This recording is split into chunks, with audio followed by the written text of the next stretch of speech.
Dustin Johnson cruises to 20th career title and WGC Mexico Championship. Justin Rose's lead at the top of the world rankings is now literally down to a fraction of a single point following victory for the resurgent's Dustin Johnson over Rory McIlroy in the WGC Mexico Championship on Sunday. The American won by a margin of 5 strokes over the Northern Irishman after closing with a 66 for a 21 under par total of 263.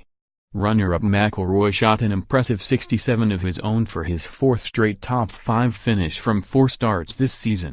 It says much for how this pair dominated that McIlroy finished 5 shots ahead of the trio who shared 3rd place, Paul Casey, who shot 65, Ty Barnrat and another Englishman Ian Poulter, who continued his strong start to the season with a 68.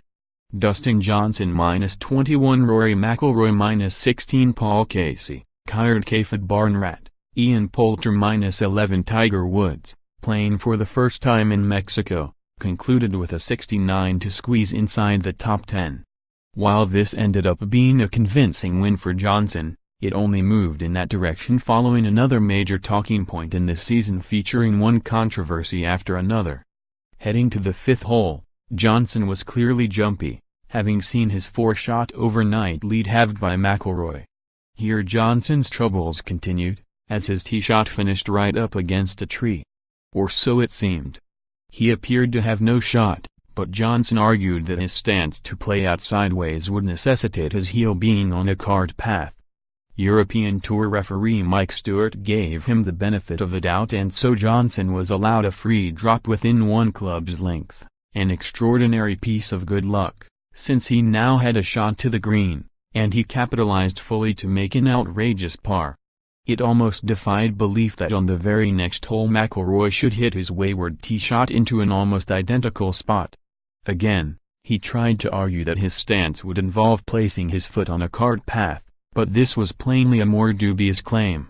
Thankfully, Stewart was having none of it, stood strong and refused to drop. McIlroy took his decision with good grace, but the 2 incidents demonstrated it can be a fine line when trying to win. McIlroy bogeyed the hole, while Johnson birdied it and that was all the momentum shift the latter needed. Credit McIlroy for sticking at it and playing the back 9 and 5 under par. Some of his shot-making was sublime while he held his share of putts as well. Everything continues to move in the right direction with regard to his pursuit of the career Grand Slam at the Masters in April. Johnson matched him stroke for stroke coming home, also playing the inward half in 5 under par, to follow up his victory earlier this month in the Saudi International. This was his 20th PGA Tour success, and, since 1960, he's just the 9th player to achieve that mark before the age of 35, a group that also includes Woods, Jack Nicklaus, Arnold Palmer and Phil Mickelson.